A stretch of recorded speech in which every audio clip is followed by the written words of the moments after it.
Olá, o programa Trilha Social, o programa que fala o bem, faz ao bem e divulga o bem, começa agora. E começa agora com você que está aí do outro lado, você que quer fazer um trabalho transformador, você que quer fazer a diferença na sociedade. E nós estamos precisando de pessoas, de mãos, de ombros, de ideias, de pessoas que façam a diferença na sociedade, que transformem não só as suas vidas, mas também transformem as vidas das pessoas à sua volta. Pode ser do seu vizinho, pode ser na sua escola, pode ser no seu trabalho. Faça o bem sempre, porque dessa forma você vai estar contribuindo para que a nossa sociedade seja mais justa e amorosa. Se você ainda não sabe o que fazer como trabalho voluntário, é só você entrar no Face, programa Trilha Social, e você vai ali ver pessoas que fazem trabalhos maravilhosos. E você pode se inspirar em uma delas. Você pode ter uma das ideias com essas pessoas, ou então seguir alguma dessas instituições que façam por aqui, para que você possa fazer parte delas. Mas se você também faz já um trabalho, está numa instituição e já faz esse trabalho transformador, é só você entrar em contato conosco. Sabe o que nós vamos fazer? Vamos trazer você aqui para compartilhar a sua história, compartilhar a história do bem que você tem na sua vida e que está fazendo bem a outras pessoas. É só você entrar em contato pelo programa trilhasocial@bol.com.br e nós teremos o máximo prazer em trazê-lo até aqui. E hoje nós temos uma pessoa que muito importante, que fez trabalho durante mais de 11 anos na faculdade, na igreja, teve uma influência da família, com certeza. Toda a família, todo pai, toda mãe tem essa obrigação de apontar esse caminho de cidadania para o seu filho. Fazer o bem porque é certo, simplesmente porque é o correto, é a ação correta. Nós estamos recebendo aqui Vinícius Barbosa, ele é psicólogo e coordenador do Sentas em Penedo. E ele vai falar o que é o Sentas. Boa tarde aos alagoanos que assistem esse programa.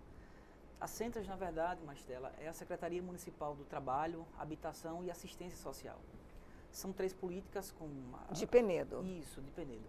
São três políticas com as suas relevâncias para a comunidade e é claro que de todo esse trabalho a gente tem priorizado muito mais as ações que possam transformar a vida das pessoas de uma forma que traga autonomia para essas famílias.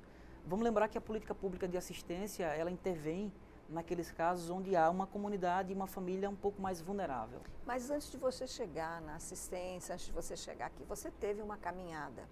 Você fez trabalhos voluntários durante muito tempo. Me fala um pouco quem é Vinícius Barbosa, quem é esse ser humano que está aí por trás desse psicólogo coordenador atualmente? As experiências que a gente tem ao longo da vida, sobretudo na primeira infância, elas têm uma força muito grande de transformar aquilo que a gente é e muito mais de construir aquilo que a gente é. É claro que a relação familiar, eu sou agraciado pela família que eu tenho, as vivências que eu pude ter em movimentos de grupos religiosos também me construíram muito como pessoa e me deram essa certeza de que a gente pode sim fazer de uma forma que a gente possa impactar positivamente a vida das pessoas. Por 11 anos eu fiz parte de grupo de jovens ligados à Igreja Católica, isso alicerçado por um valor familiar que é do cuidado, da solidariedade. Isso me fez, Maristela, já entender que eu poderia, enquanto profissional, escolher por uma atuação onde na política pública eu pudesse estar perto dessas pessoas. A partir daquele momento eu já descobria que era possível, como psicólogo, não somente na área clínica, mas também na intervenção nas políticas públicas, mudar um pouquinho o cotidiano daquelas pessoas, trazer para elas, contribuir para a vida delas de uma forma que elas pudessem ter autonomia e não necessitarem muito mais da gente dali para frente. Que é o papel da assistência social. A assistência social, quando ela entra para resolver um problema para que ele não volte. Aquela família que vai buscar ajuda, se ela voltou, é porque ainda o problema não foi resolvido. Verdade. A própria Política Nacional de Assistência Social, ela inicia essa mudança cultural por parte da gestão. Se muda um modelo assistencialista para um modelo onde a gente pudesse, de forma muito mais clara, organizada e bem planejada, intervir na vida daquela comunidade para que ela pudesse, vamos ser um pouco mais claro, na semana que vem não precisar mais da gente. E é claro que isso é o maior desafio nosso, é claro que esse é o maior desafio porque a gente ainda tem encontrado pessoas com dificuldades de intervir tecnicamente e também do outro lado, Maristela, famílias que queiram não mais se tornar independentes da gente. A gente ainda tem pessoas, famílias que vivem numa relação de dependência e se a gente vai analisar a sua própria história, ela foi marcada por falta de algumas oportunidades que trouxeram para essas pessoas uma consciência de que elas não podem muito. E o que a gente precisa fazer é o contrário. Bolsa Família seria uma forma de dependência? A gente precisa também esclarecer que o Bolsa Família, ele sendo o maior programa social de transferência direta de renda, ele traz uma condição das famílias atenuarem os seus sofrimentos que são diários. Não estamos discutindo o atenuar o problema, mas a questão de resolver o problema, porque você agora falou da questão do assistencialismo. Isso. Nós temos que sair do trabalho do assistencialismo para um trabalho transformador, ou seja, que transforme aquela vida para que ela não seja mais dependente. Quando a gente analisa o próprio programa Bolsa Família, a gente primeiro tem que considerar que as condicionalidades desse programa, elas apontam para essa quebra de um ciclo de pobreza, onde a partir da frequência escolar, do cuidado com a saúde, uma próxima geração pudesse ter essa autonomia, sobretudo quando ela frequenta a escola, que é a condicionalidade. É o objetivo maior. Né? A maior condicionalidade do Bolsa Família é a frequência na escola, com percentuais significativos de presença, e isso traz, por outro lado, a necessidade da própria escola ofertar uma educação de qualidade, uma educação que possa empoderar essa pessoa para que ela tenha condição, daqui a pouco, de inserir-se no mercado de trabalho e sim ter uma condição financeira para não mais reproduzir aquilo que os pais viveram. Essa é a primeira coisa para a gente pensar. Mas dentro desse programa, quando a gente pensar no tripé do Bolsa Família, tem uma outra situação que a gente deveria cuidar muito mais, que é a qualificação profissional dessas famílias. E aí, nesse sentido, sim, a gente vai pensar que esse programa ele deveria ter um prazo para essas famílias, onde, de forma muito articulada, as intervenções pudessem trazer essas condições para a família, para daqui a pouco, numa possível atualização desse cadastro, a gente já ter um indicativo de que há uma renda e que ela sairia daquela faixa estabelecida pelo programa e não mais receberia o repasse do Bolsa Família. E acredito eu que mesmo acontecendo isso, existe uma resistência dessas famílias. Sim, porque, volto a falar, a gente está lidando com famílias que, pelo seu histórico, a gente não pode generalizar, eu acho que isso é importante, mas a gente está lidando com famílias que, ao longo da sua história, foram marcadas pelas impossibilidades. E pelo sofrimento. Isso. E a fome é algo muito... Eu acho que a fome é uma das maiores... É uma das maiores dores que uma família, uma pessoa pode sentir. Sobretudo quando você percebe que os pais podem vivenciar isso. Não conseguirem dar o sustento aos seus filhos, isso deve ser, no mínimo, desesperador. E as pessoas que escutam a gente agora e já passaram por isso, entendem muito mais do que a gente está falando. Isso. E esse seu trabalho, você como psicólogo, que compreende, né, procura compreender um pouco a questão da alma humana, você veio a coordenar a Centas, né, que é essa Secretaria de Trabalho, de Habitação e Assistência Social lá de Penedo. Como é que Penedo está com relação a trabalho? Porque fazendo um trabalho com as famílias para que eles possam gerar renda, a característica de Penedo é uma característica de turismo, uma característica econômica de turismo? A gente tem vivido, sim, uma mudança na cidade de Penedo, onde o turismo começou a ser priorizado pela gestão pública.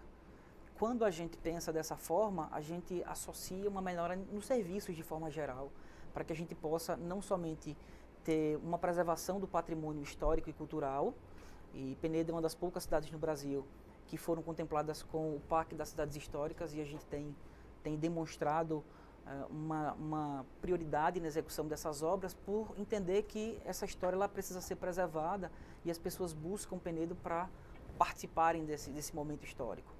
E quando a gente recebe essas pessoas na cidade, a gente também tem que ter os serviços que atendam de forma positiva para que não somente a imagem do patrimônio seja alimentada, mas também a imagem do cuidado das pessoas, dos prestadores de serviço com os visitantes de Penedo. Então a gente tem, Maristela, cuidado de tudo isso e a gente tem focado um pouquinho no enfrentamento ao trabalho infantil. Isso, essa questão as dificuldades que vocês têm enfrentado com o trabalho infantil, como é que você tem enfrentado junto com o Conselho Tutelar, por exemplo? Qual a parceria? Porque nós estamos vendo um grande movimento também de conselheiros e na formação desses conselheiros e no conhecimento dessa sua profissão, quais são as verdadeiras habilidades que eles têm que ter e o que eles podem e o que eles não podem fazer. Porque muitas vezes a própria sociedade cobra do Conselho Tutelar aquilo que não é do Conselho Tutelar. Muitas vezes o que é função da família. Exatamente. Se a gente vai trazer alguns exemplos dessas dificuldades no próprio enfrentamento ao trabalho infantil, a comunidade traz para a gente comentários atribuindo ao Conselho Tutelar uma função que não é do Conselho Tutelar. Por exemplo? Quando a gente escuta as pessoas falarem, onde é que está o conselheiro tutelar que não está retirando essa criança que está fazendo o trabalho de carrego, que é o que a gente chama nas regiões, na feira livre. Onde é que está o Conselho Tutelar? E a pergunta que a gente faz é, onde é que estão os pais? E em algumas situações, Maristela, os pais estão lá também. São e muitas vezes o próprio pai cobra desse filho essa função de trabalhar para eles, não é? Uma coisa que a gente tem dito muito para as equipes nossas, para a comunidade de forma geral, é que a gente está falando de famílias que são pobres. A gente está falando de famílias que passam por necessidades. O que a gente precisa ter da comunidade é essa relação de parceria para que a gente entenda que a criança precisa ser cuidada de forma integral, que ela precisa vivenciar agora situações que possam desenvolver competências e habilidades para o mundo do trabalho, mas não só para isso, mas para a vida, e que ela vai se utilizar na hora certa. Nós temos muitos exemplos de pais que vivem numa condição de vulnerabilidade humilde, mas que fazem tudo para que seu filho acesse uma escola, tenha acesso a um projeto que tem na comunidade, ele faz de tudo para que ele possa ascender, para que ele possa aprender, para que ele possa seguir uma vida melhor do que ele tem. E existe aquele pai que não tem consciência nenhuma, aqueles pais que não têm consciência nenhuma em colaborar com o seu filho para que ele cresça. Um dos instrumentos mais eficazes que nós temos na política pública de assistência são os serviços de convivência e fortalecimento de vínculo. Quando a gente encontra os pais carregando seus filhos e levando ao CRAS, ao Núcleo de Serviço de Convivência, dizendo você vai participar das atividades esportivas, culturais, artísticas, fica muito claro para a gente que aquele pai tem consciência de que o futuro do filho precisa ser diferente do presente que ele tem hoje. Quando a gente pensa isso também no trabalho infantil, a gente tem ainda muitas famílias que justificam que a criança precisa ser construída enquanto pessoa a partir do trabalho. E o que a gente tem dialogado com essas pessoas, é claro, a gente não vai negligenciar a função do trabalho, mas a gente está dizendo muito claro para essas pessoas que agora é a hora da educação, das relações afetivas, do exemplo que o pai, que a mãe e que qualquer outro responsável por essa criança possa dar de valor, de princípio, para que ela possa ser construída agora e lá na frente, sim, poder se atribuir ao trabalho essa função que se tem. E ela saber que o trabalho é algo que vai dignificá-la. Nós vamos para um pequeno intervalo, o programa Trilha Social vai para um pequeno intervalo, nós voltamos já já, estou esperando você aqui com Vinícius Barbosa, nesse papo muito gostoso. Até já.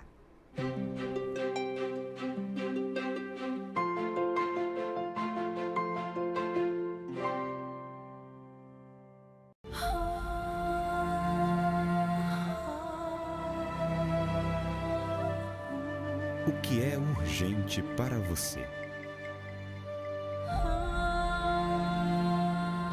Para muitas famílias, a prioridade é não morrer de frio.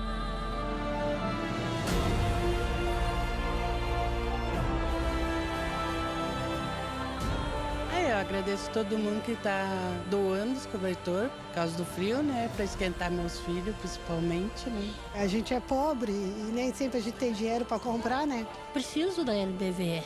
Aqueceu o meu coração.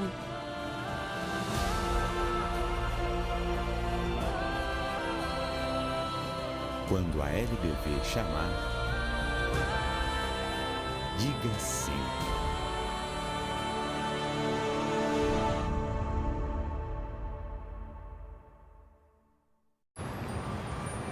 Quando fiquei sabendo que tinha tuberculose, imaginei, é o fim. Mas logo descobri, tuberculose tem cura. Se parar o tratamento, a doença pode voltar, mais forte. Família, amigos, profissionais de saúde, todos juntos contra a tuberculose. É bom saber que eu não estou sozinho. Em caso de tosse por mais de 3 semanas, procure uma unidade de saúde. Pode ser tuberculose e o tratamento precisa ser feito até o fim.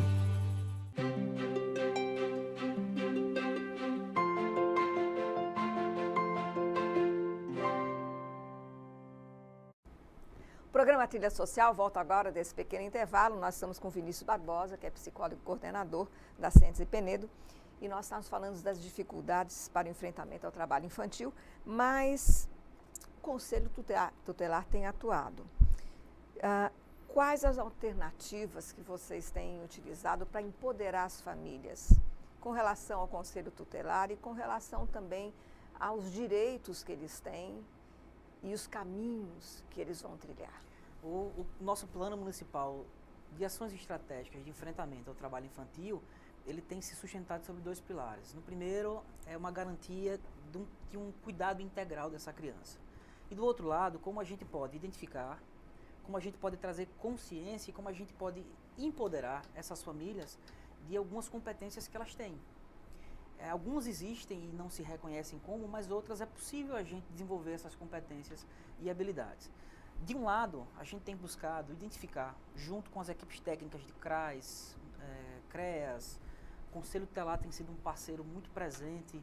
A gente acredita que um problema como esse, a gente não consegue resolvê-lo sem articulação. Vocês têm alguma instituição, projetos sociais também, que fazem parceria com vocês? Se a gente pode pontuar algumas instituições em Penedo que fazem esse trabalho, se desse lado a gente tem esse cuidado integral à criança, a gente está falando de serviço de convivência, todas aquelas ações que podem contribuir com a proteção dessa criança e do adolescente, e a gente pode pontuar assim, algumas instituições que fazem esses trabalhos em Penedo. A gente tem instituições ligadas a religiões ou não, mas a gente tem em algumas áreas também vulneráveis, onde a gente por alguma razão não consegue chegar de forma tão efetiva, a gente tem instituições que podem nos ajudar.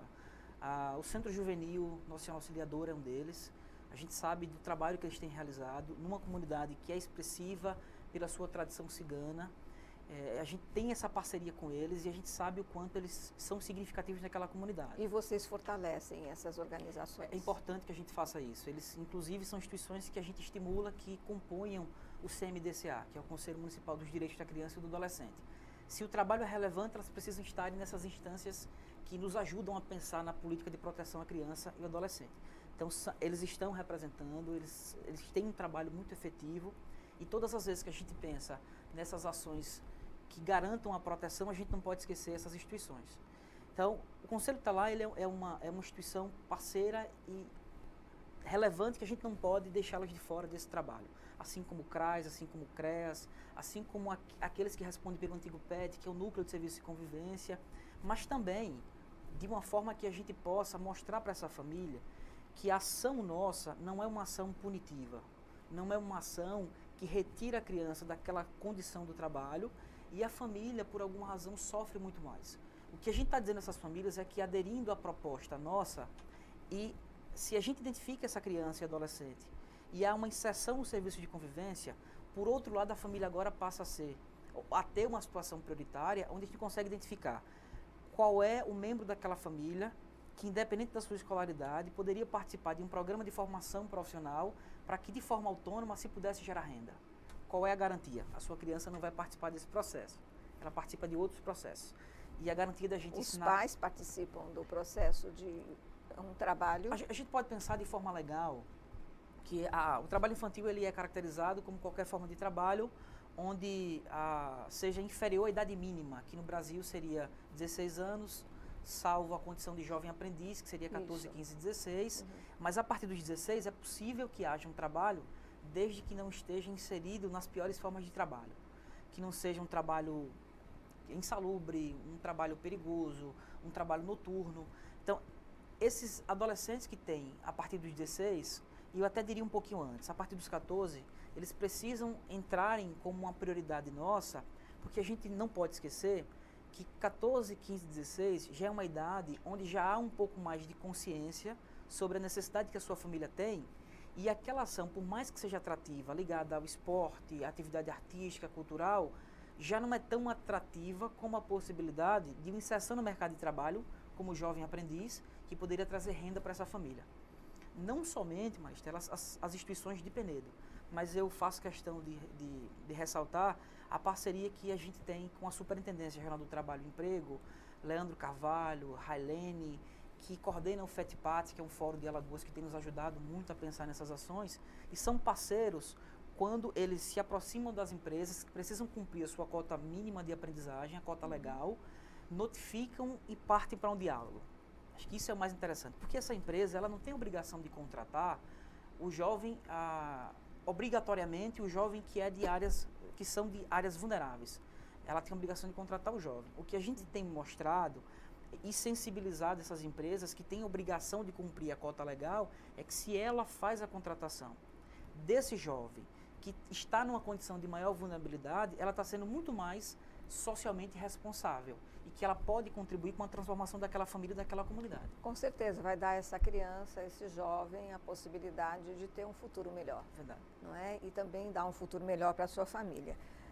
Como é que vocês estão fazendo para fortalecer o vínculo entre as famílias? Porque o vínculo do trabalho que vocês estão fazendo e também o vínculo desse pai, dessa mãe, que ainda não tem essa consciência de que tem que preservar essa criança do trabalho. Quando a gente encontra um pai ou uma mãe que ele fortalece que a criança precisa trabalhar, que é dessa forma que ele aprende a ser gente, que é dessa forma que ele precisa enfrentar a vida, a gente já entende porque foi o que ele aprendeu, né? Que alguma coisa aconteceu, que a educação não fez sentido para ele.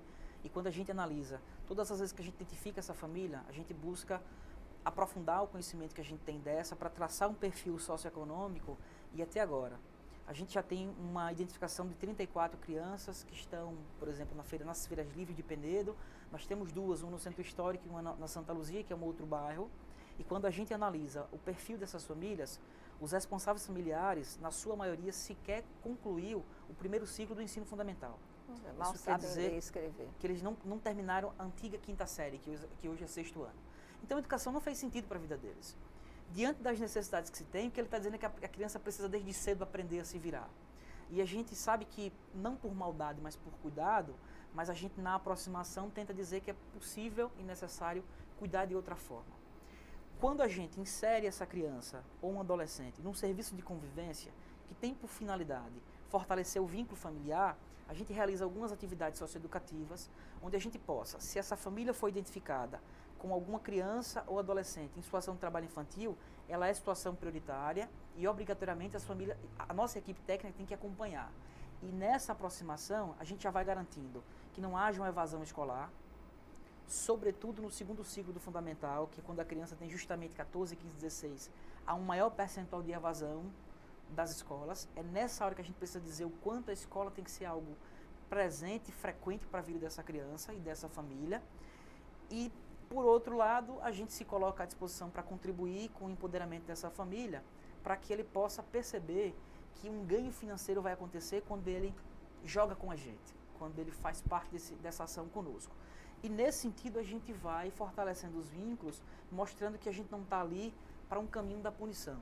A gente também já aprendeu que não adianta ameaçar que vai cortar o Bolsa Família, que a gente vai representá-lo no judiciário. O caminho não é esse. É preciso que eles vejam que o nosso intuito não é um prejuízo, uma punição, mas sim contribuir com a mudança que ele precisa. Quando você fala dessas famílias que elas têm o mínimo de educação, conseguem ler, qual a importância de uma biblioteca e de um trabalho estimulado, feito dentro de uma biblioteca, onde leve leitura para esses pais, que traga algum conhecimento e também a leitura para esses filhos, que também tragam um conhecimento que vai ser substancial para a vida deles. A leitura, ela contribui demais pelo conhecimento que se tem ali, com a construção do mundo que a gente tem. Isso fica muito mais difícil quando a gente tem o responsável familiar, que no seu histórico educacional foi marcado por evasões, por reprovações ou até pela pouca oportunidade. Vamos pensar e vamos lembrar que a educação, nesse modelo universal de acesso, ele é algo muito recente para a gente. Esses pais tiveram mais dificuldades para irem à escola do que os filhos de hoje. E quando a gente percebe algumas iniciativas, como aqueles projetos em que levam a malinha com os livros para casa, a gente fica imaginando o quanto aquilo muda a rotina dessa família. É importante também se pensar que tipo de leitura vai se levar para essa família, né? Algo que seja substancial também para o aprendizado deles, para o crescimento. E num livro você viaja. Não é? É verdade. O livro, ele te traz conhecimento, ele abre espaços na sua mente.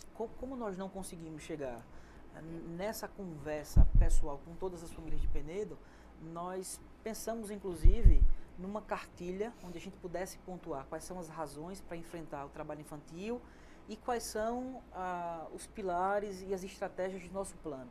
Isso foi feito de uma forma que conseguisse chegar até essas pessoas com uma preocupação, inclusive, com a palavra a ser utilizada. De que forma a gente pode trazer esse conhecimento, esse conteúdo... E que eles possam compreender. Que ele possa compreender.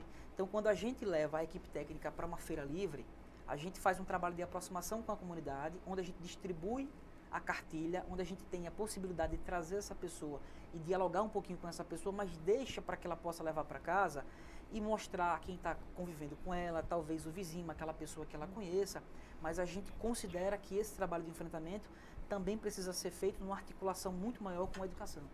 E vocês trabalham também o esporte como uma ferramenta, trabalham teatro, artesanato, que artesanato é renda, né? E artes marciais, me fale um pouco sobre esse trabalho. Esse trabalho artesanal, ele tem sido feito muito mais nos serviços de convivência. É uma forma da gente não somente ocupar o tempo de forma proveitosa, mas desenvolver a psicomotricidade dessas crianças. É claro que em algum momento isso pode caminhar para a produção de renda. E esse trabalho, ele certamente vai ser feito um pouco mais com as mães dessas crianças que têm filhos que saíram da condição de trabalho infantil, da situação de trabalho infantil. Quando a gente pensa nessas ações ligadas aos serviços de convivência, a gente primeiro precisa atrair essas crianças e adolescentes. A dança é um atrativo, eles se envolvem e a gente consegue quebrar, inclusive, paradigmas que dança é coisa de menina. É verdade. Quando a gente inclui um hip hop, quando a gente inclui uma dança, que eles se sintam à vontade para expressarem aquilo que eles desejam. E quando a gente tem pensado na ampliação desses serviços, aí agora para 2018 a gente está inserindo a arte marcial, porque a gente sabe que pelas vivências que tiveram... A agressividade, ela é captada. Primeiro que ela é inata ao ser humano, mas como a gente lidar com ela é o desafio. Como direcionar essa agressividade para que ela seja produtiva. Isso, como a gente construtiva. Manter equilíbrio diante das situações da vida, porque quando essa criança vivencia nas suas situações cotidianas, sempre a agressão pela agressão, ela entende que é a única forma de responder aquilo que ela sente, aquilo que ela sofre. Então a arte marcial vai ser parte, sim, desse trabalho. O programa Trilha Social está chegando no seu final. Gostaria que você deixasse uma pequena mensagem para o nosso público.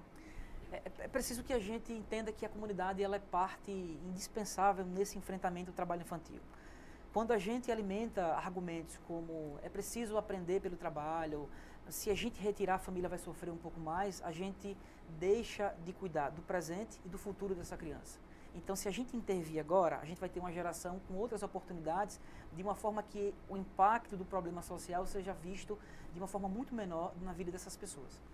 Muito obrigado pela sua presença, Vinícius Barbosa. O programa Trilha Social, o programa que fala o bem, faz o bem e divulga o bem, volta a semana que vem e eu vou estar esperando você aqui sempre com novidades para que a gente possa ter uma sociedade melhor. Até lá!